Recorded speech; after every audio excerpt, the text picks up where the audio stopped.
Well, my fellow Descendants, as most of you know by now, this game is finally launching on July 2nd on both PC and console, and it's no secret that a lot of you out there, including myself, are incredibly excited to finally get to play this game, but the one major concern we have is how Nexon is going to handle the microtransactions. So in today's video, we are going to take a few moments to talk about some of the details that we know at this point, the changes the game is going to make between the final technical test and launch, and more importantly, what this game needs to do to truly be a successful free-to-play game.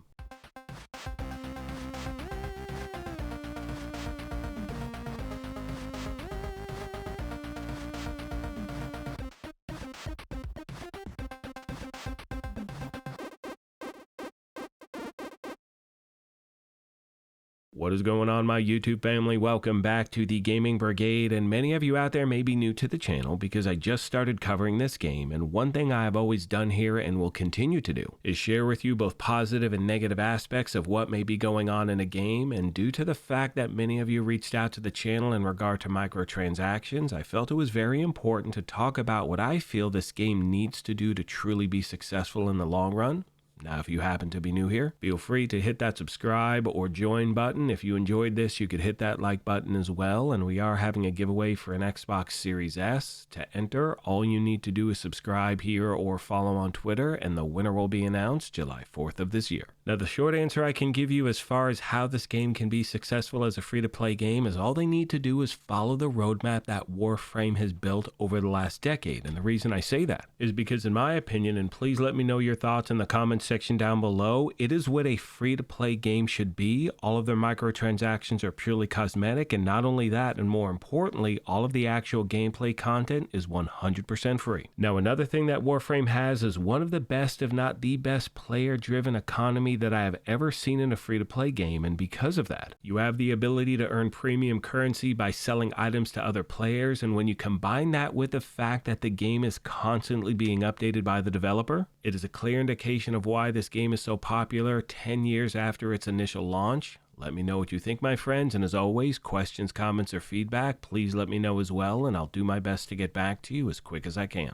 Now, the reason I began this video talking about Warframe is that clearly they have proven time and time again that a free-to-play game can actually be free-to-play, and if you choose to spend money, you can do so, but it is not required to truly enjoy the game. Now, that obviously takes us to talking about the first Descendant and its studio Nexon. Now, for those of you that may not know, unfortunately, Nexon is known for putting out one of the most aggressive gacha games of all time entitled MapleStory. And while I won't go over the details of that story in this video, I recommend you do a little research because it will give you background on why people are so skeptical of the studio. Now, with that being said, and this is actually something I mentioned in yesterday's video, is that my advice when it comes to buying anything for this game is simple. Don't buy until we truly have an idea of what the game itself has in store for us when it comes to endgame. And I say that for the following reason. We all get hyped up when a game launches. We're 10, 20 hours in, we're having so much damn fun, but when we hit to the 40 or 50 hour mark, that is when you are going to truly know if the game has a level of replayability that you actually enjoy, and in my opinion, that's when you maybe want to make an investment into the game as far as cosmetics go. Now, I mentioned this in a previous video as well. Once this game goes live, I will be going over every single detail they have to offer as far as the battle pass goes, all of the other elements as well. And like I said earlier, if you have any other questions, please let me know. And one final thing I'd like to mention really quick is that the game is making some significant changes to certain systems based on our feedback from the final technical test, and it can only hope that moving forward, that the game will continue to take players' feedback into consideration when it comes to making changes that the community wants to see. Now, two things they are changing between the final technical test and launch that a lot of people were concerned about have to do with the paint system and the battle pass. For the paint system, they plan to take out the random combination system, which was a matter of high concern during the last test, and they will also enhance accessibility to obtain paints through various routes at launch point.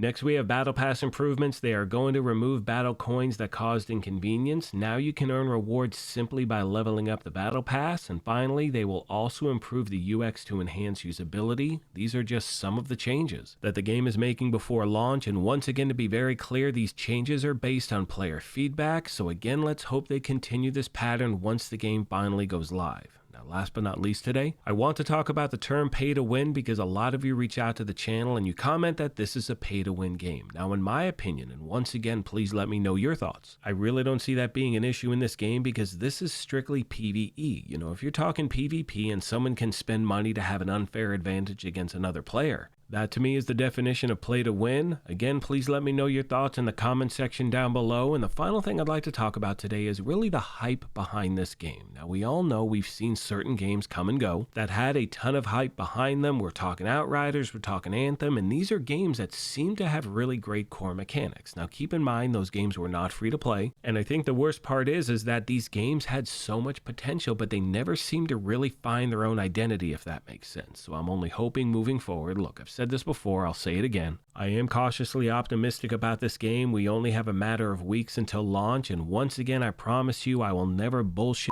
you here at the channel. I will let you know exactly what's going on, both the good and the bad. That is going to do it for this video, my friends. I want to thank you all for your incredible support of this channel. I sincerely appreciate the privilege of your time. And as I mention at the end of every one of these, if you happen to be new here, feel free to hit that subscribe or join button. If you enjoyed this, you could hit that like button as well. But most importantly, take care of yourselves, be kind to each other, and we will talk to you soon. Thanks again, everyone.